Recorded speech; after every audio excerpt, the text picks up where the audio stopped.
That's why I don't use this guy. I mean, who is he anyway? Wait, you don't know Marth? What game is he even from? You don't know Fire Emblem? I don't know. What's that? Oh, come on. Fire Emblem? I think it came out in 1990. If you say so. Look. If you don't know anything about this Japanese exclusive game that hasn't even been released in the US yet, what are you doing with your life, huh? What are you doing with your life? Hey, stop! Why? True, Nintendo. Why? First of all, I love how you chose to use Melee to advertise this new release, despite running, I don't know, pretty big anti-Melee campaign near the end of 2020. And second, why did you choose your voice actors to sound like they're 10 years old? As if kids would love Fire Emblem. There's no kid in 2020 that's going to play this 30-year-old game over Fortnite or Minecraft. There's just no way. Come on, man, at least give them like this.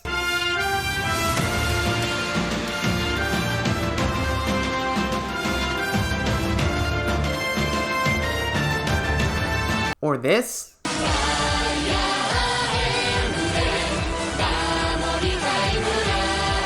Alright, you get the point. But okay, let's assume that the goal wasn't to market this to children. Even so, none of the adults who were kids back in 2001 knew who the heck either of these two characters were. Checkmate, Nintendo. This kid doesn't exist.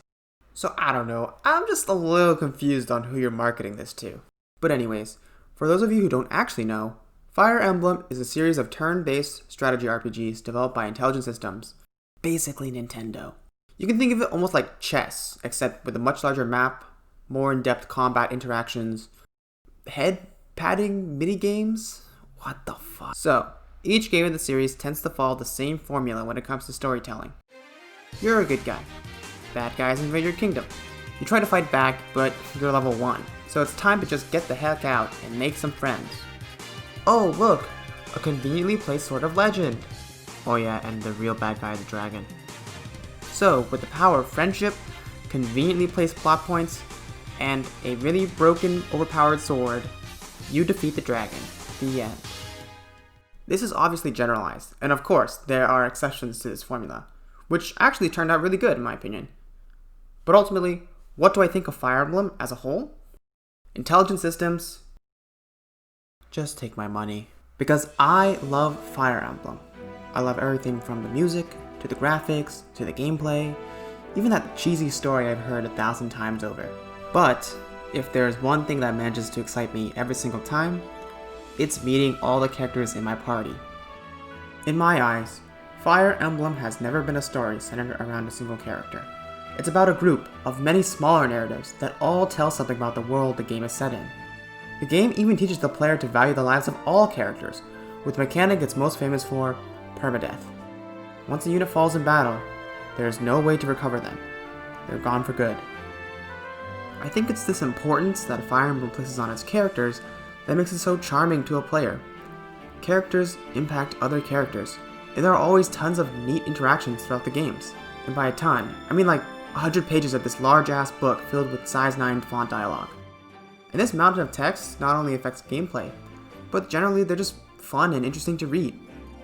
It fascinates me that sometimes fictional characters can be so well written that we're able to develop stronger emotions towards them. As players, we're able to learn more about what a character values through their dialogue and action. It's the way they interact with the world and individuals around them that allow us to empathize, sympathize, and draw inspiration from their character. I mean, that and they're anime characters, so they're usually hot.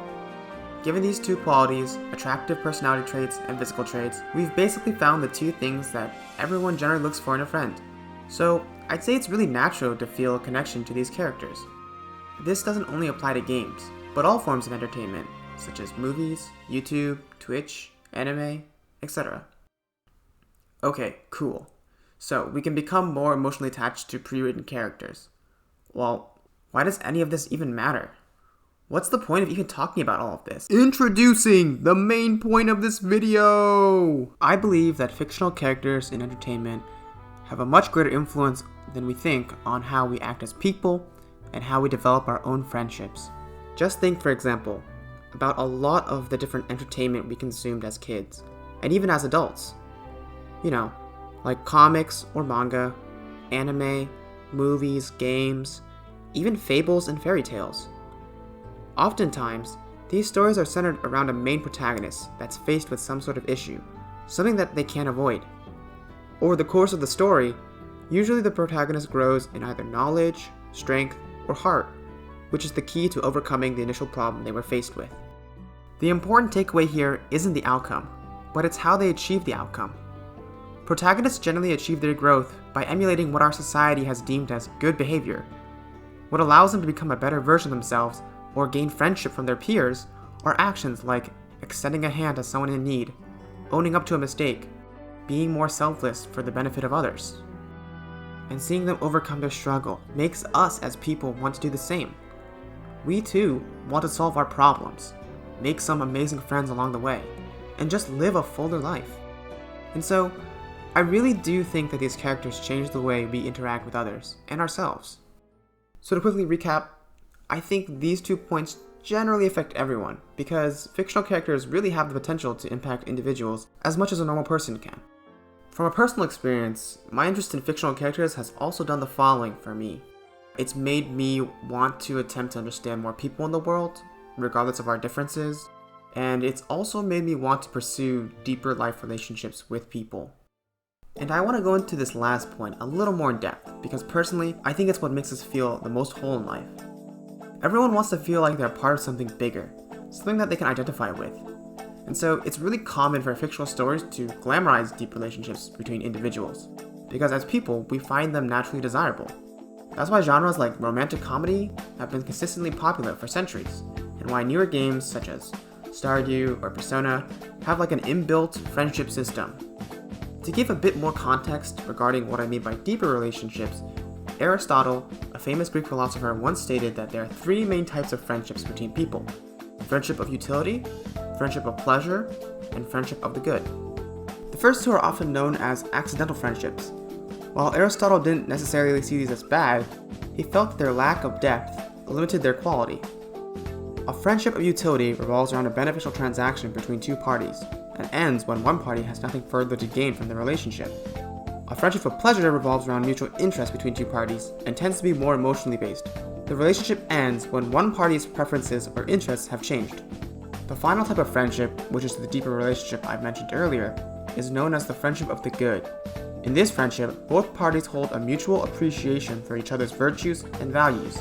In other words, it's the people themselves and qualities they represent that provides an incentive for both parties to be in each other's lives.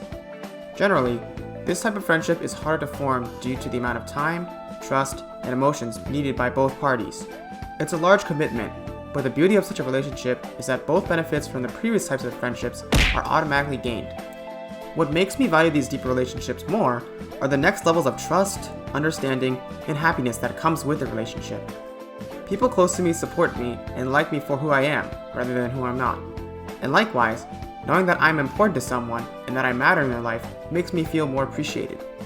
It's this mutual two-way connection that makes my life feel more wholesome and meaningful. As someone who's more of an introvert by nature, I on average tend to struggle more with interpersonal relationships. Relations are hard for me, and people are even harder. And yet, I continue to find myself wanting to share more of these deeper connections with people. There's so much I don't know, and so much I want to know, and I think fictional characters played a huge role in that. Their stories, struggles, beliefs, and goals have inspired me to look more outside my own little bubble and pursue deeper friendships with others. How much do you really know about that person sitting across from you? How much do they really know about you? And what if we were able to understand each other more? Well, maybe, just maybe, we'd realize that we really aren't so different after all.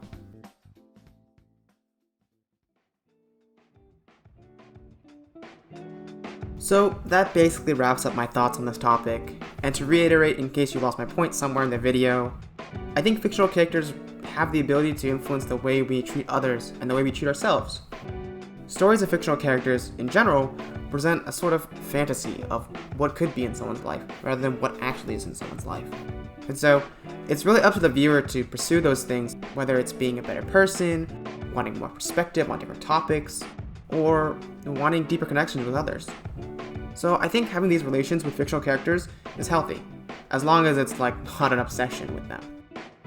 You can never be someone you're not, but that doesn't mean you can't emulate positive characteristics from others. So, what do you think? Let me know your thoughts, because honestly, I'd love to hear them. So you can either comment down below or just DM me. Thanks again for watching, and I'll see you in the next video. Bye bye. Hey everyone, thank you so much for watching this video. I hope you really enjoyed it. I just want to give a huge shout out to my friend Solos, who helped with some of the background music in this video. He's a really cool guy. He makes his own music, he sings, he dances, he plays video games. So if you're interested in any of that, please check him out at twitch.tv/I'mSolos. I'll put his link in the description, so make sure you check him out. Future announcements, I'm probably going to take a little more time to release the next video because I'm moving halfway across the country, I'm starting my job soon, and I'm playing through Final Fantasy VII Remake right now. It's great, it's actually so much fun, so yeah, I'm going to be binging that a lot, so sorry to all you guys that were waiting for the next video, it might take a little more time. But I'll make sure it's good, don't worry, I promise you. So thank you again so much for watching, and I'll see you later.